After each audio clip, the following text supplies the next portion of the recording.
present, but you can stop me whenever you want, and we can discuss about the different things. And somewhere a presentation is a presentation, but when we exchange, sometimes it's even better.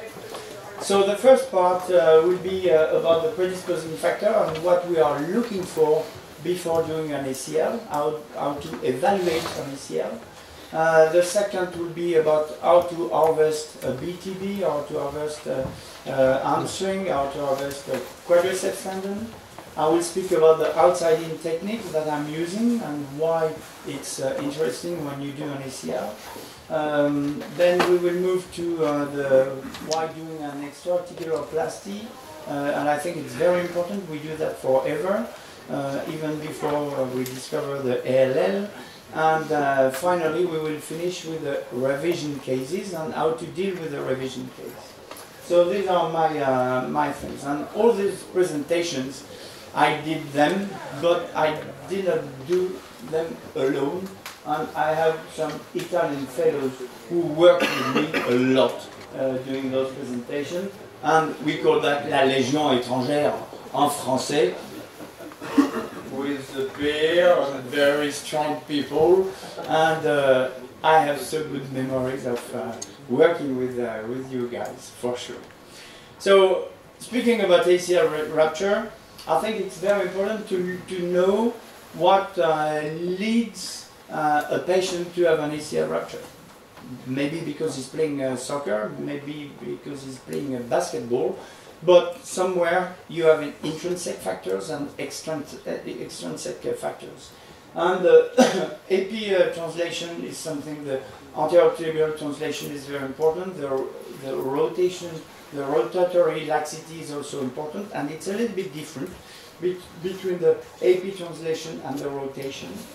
The gender, the age is something important, hyperlaxity also is important. It's tough to rate that, but it's important. And some very strong point in intrinsic factors is definitely the tibial slope, and this is one of our focus in Lyon. Extrinsic factors, I will not speak about that, but it's also very important. The sports, the muscle, the balancing, and when you will see tomorrow with the patellofemoral joint, the global balancing of your body, the pelvis, the back is also important, the core muscles is fundamental. So you have to look at this physical preparation, and you know that when you have a very good physical preparation, somewhere you rupture less your ACL. So about those predisposing factors, we can correct them sometimes. The rotatory instability, hyperlaxity, age under 18 is very important. The revision cases, what can we do? And the solution for us is definitely the anterolateralplasty, the modified Lemur, and we use that most of the time.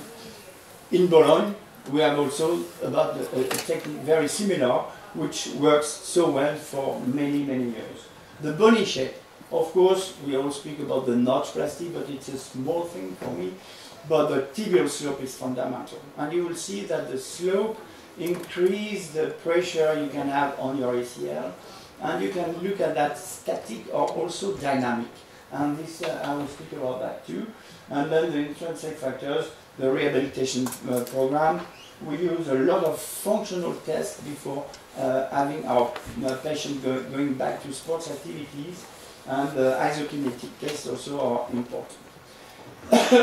In Lyon, we definitely like to evaluate, rate, and have some objective data.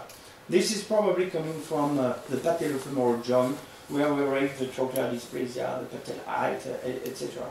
So we want to have some true data that you can measure with a ruler. It will be reproducible, and you can also compare your patient before and after surgery. And this is a good way to do. The clinical evaluation is simple. We all know the Lachman test, firm, delayed, soft.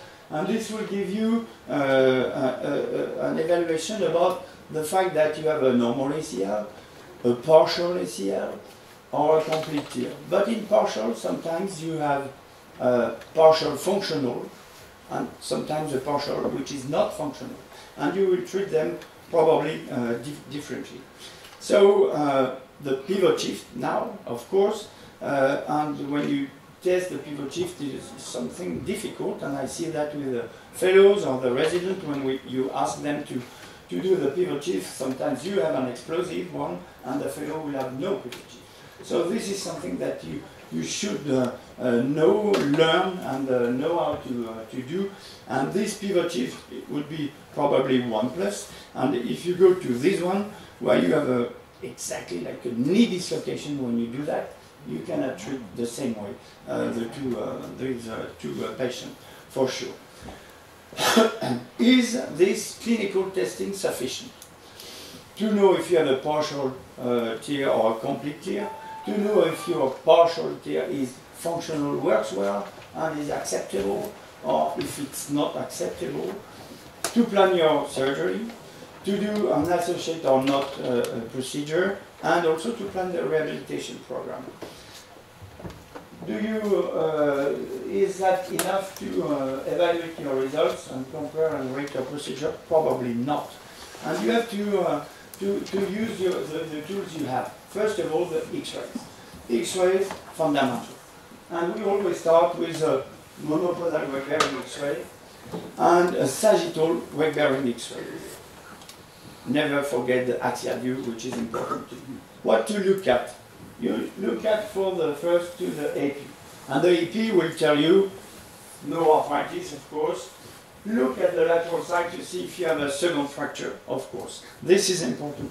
But don't forget also to look at the patellar height. This is good. The patellar height will give you some information about your patellofemoral joint. Yes, I have a clue.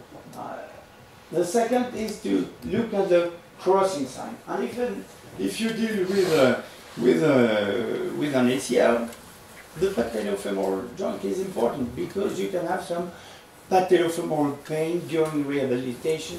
That's why the BTD has a bad reputation, because it gives pain, patellofemoral pain. But it's mostly the surgery which gives pain. And if you have crossing sign, for example, maybe you will have more patellofemoral syndrome. And we have more crossing signs in ACL than in the normal population. Nearly 15% compared to 3% in the standard population. So that's something important. Then you measure the slope. And the slope, you have different type of measurement for the slope. This one is one that we use. You take the central part of the tibia shaft and you measure the slope. And also you measure the anterior tibial translation. The fact that when you walk, you will have some anterior tibial translation, and this will stress your graft or stress your ACL. So that's something very important, and you have to measure that and put that on your chart.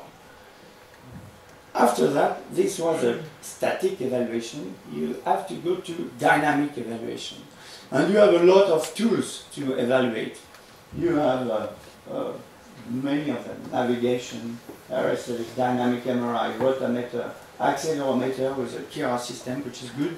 And you will be able to quantify the rotatory instability, probably, the pivot shift. In Lyon, what do we use? We use the rolling meter sometimes. We stop doing that because it's a little bit, it's not really perfect, but it works well. And if you have not too much money, you can use that. And it's better to have that than having nothing. But we use mostly the Telos system. And it is done by the radiologist. And you will measure the anterior tibial translation side to side. And you will be able to know how much laxity you have. This patient has 18 millimeter side to side. It's a huge laxity. You will not treat the same way as the same who has a 5 millimeter, for example. So this will show you exactly the amount of laxity you have. And we did this study a long time ago, comparing physical examination, examination in OR, the video analysis of what you have as a remnant in your knee, and the laxity using the telos. And we were able to have some classification of our ACL tear before doing surgery. So you know before you go to the OR, before you open the knee, what you will have in your knee. And this is very important to plan your surgery. And for sure you will be able to make a difference between partial tears and complete tears. And if you use a rollimeter, which is a very rough system, but it works, you will see that if you have a side-to-side between 0 and 5 mm, it's a partial tear.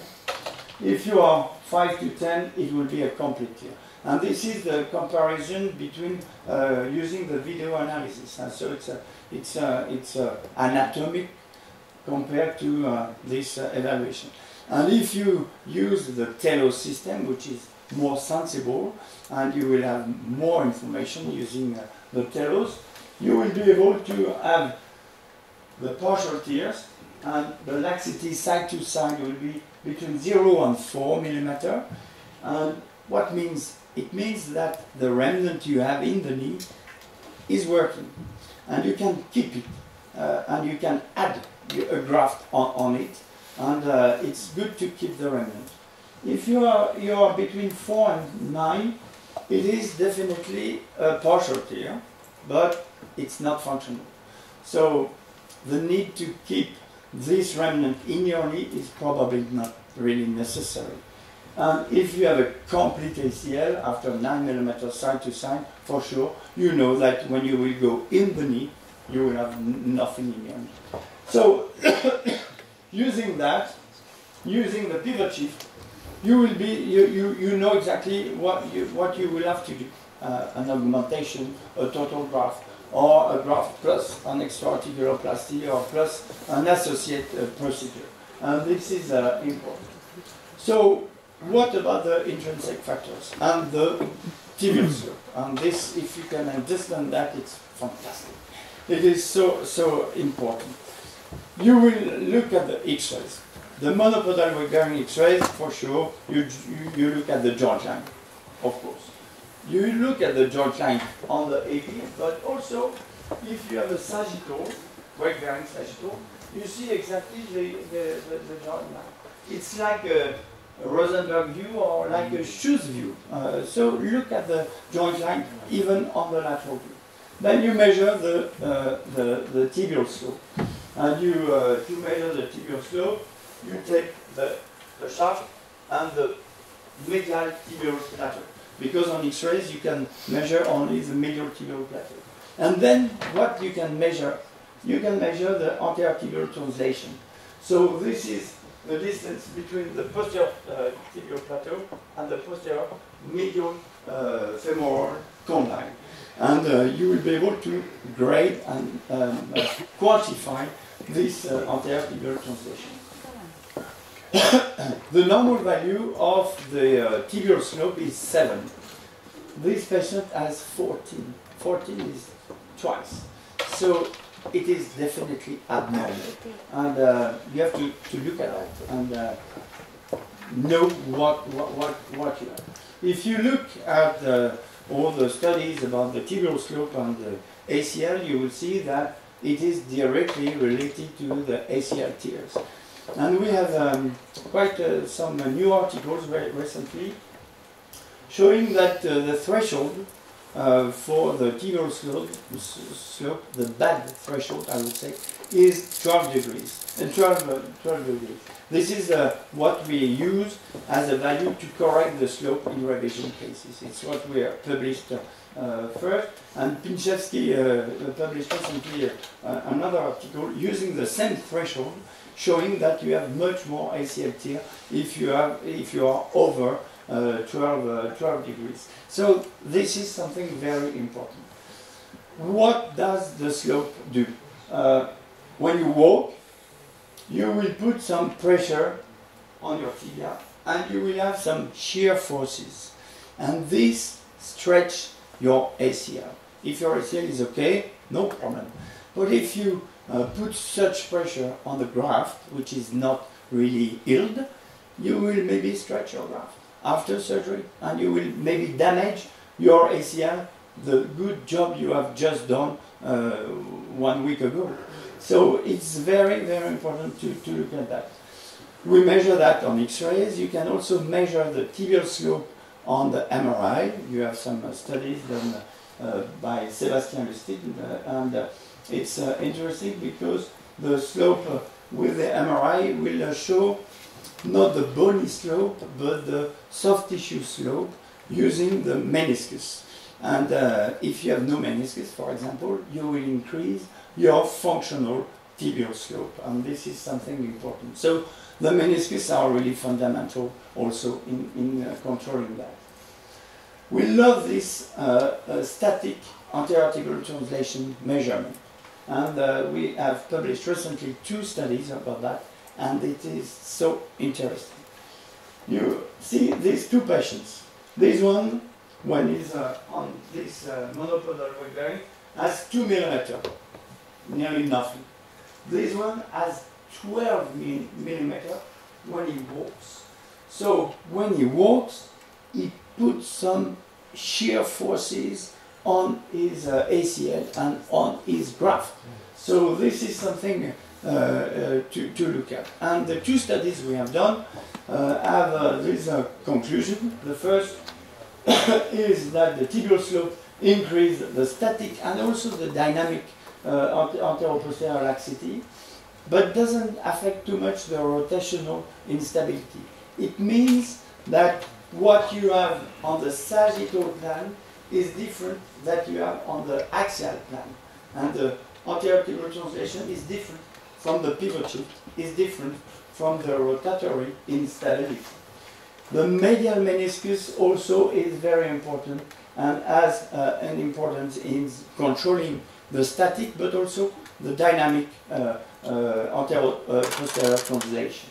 So this maybe could change your rehab protocol, and maybe you can also have a menu à la carte for your rehab protocol using those values. And for an example, ACL and dogs. And the dogs, they have a very high tibial slope, and around 25 degrees. And the dogs in France, they don't play soccer. I don't know in Italy. Maybe La Juve, maybe, but I don't want to say anything here. But in France, no, definitely not. So they don't play soccer, but they rupture their ACL. Why? It's because of this slope, because it does some micro stress on the graft or on the ACL, and finally it breaks. And the surgery the veterinary are doing is a deflection of scotomies, and they don't even do the graft. They used to do extraarticuloplasty, and they moved to that surgery. So it's very interesting, and we are not veterinary, but sometimes a little bit. The second conclusion about the studies we have done is that we have looked at our patient before surgery, and we have looked at them after surgery, 8 months after, and we have done the same evaluation. And we have shown that even if you do a beautiful graft, fantastic graft, if you have that slope, the graft will not correct the anterior tibial translation you had before surgery.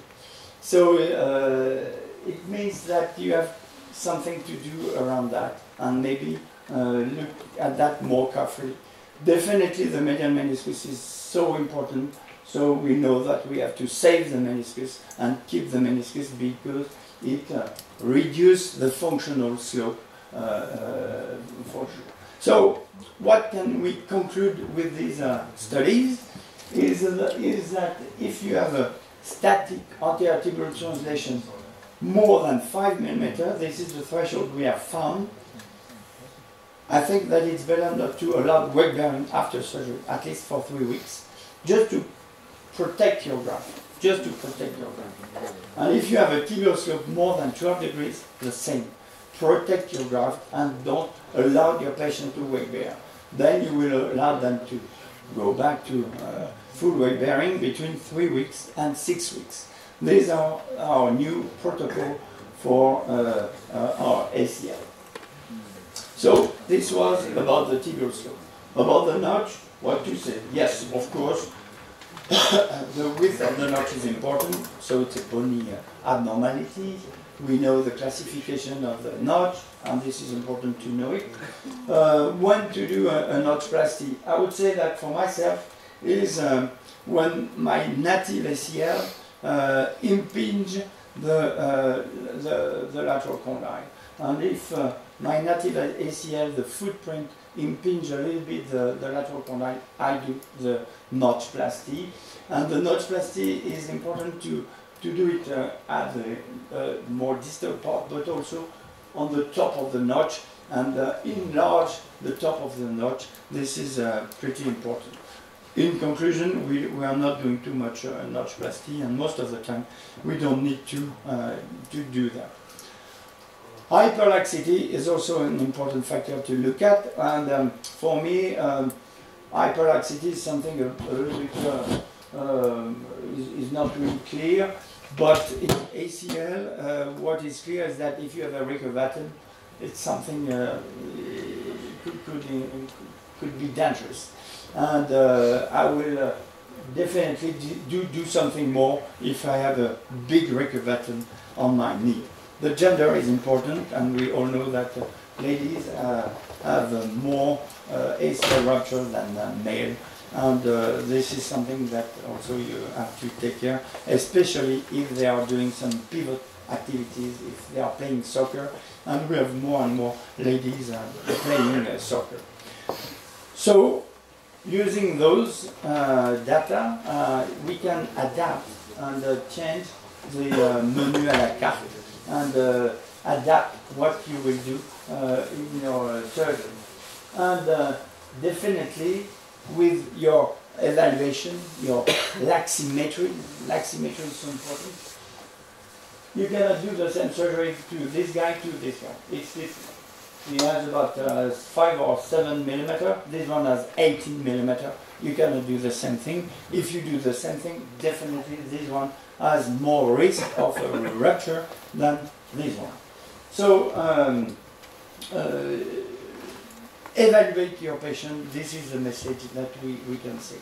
So, doing an ACL reconstruction, of course, and you have an ACL here, a soft lag band, a little bit of pivot shift. Yes, we can do an ACL, but maybe sometimes you have to add some additional procedures to your ACL reconstruction. It could be an extra-articular or an anterolateral plasty. It could be some osteotomies. It could be some notchplasties, definitely. In conclusion of this first talk would be to push you to do some evaluation, clinical, of course, interview your patient, take times with your patient, but also use X-rays. X-rays are really fundamental. And X-rays, static X-rays, dynamic X-rays, or accelerometer or rotameter or whatever you want, but use a laximetry tool to evaluate your patient. And what you use the slope, and be careful if you have a slope more than 12 degrees. Know that you can do some extra-articuloplasty or combined surgery. Don't be afraid of doing a combined surgery, because it's a little bit more surgery, but it will protect your patient and it will give you some much better results. The meniscus, you have seen that the meniscus is important for the shock absorber, but it's also important for the laxity. And even if you have a meniscus where you think that maybe it will not heal, it's not a problem. Keep it, because at the beginning of the rehabilitation, it will protect your ACL against the laxity. And the post-op protocol is also important, and the weight-bearing or non-weight-bearing is something also important to look at. So the conclusion would be that if you have a partial tear, functional partial tear, maybe you can keep the remnant and you can just add your graft. No need to do anything else. And it's important, you like doing an augmentation. If you have a partial tear, non-functional, you don't care about keeping the remnant, except if you think that the mechanical receptor, the vascularization works. I'm not so sure.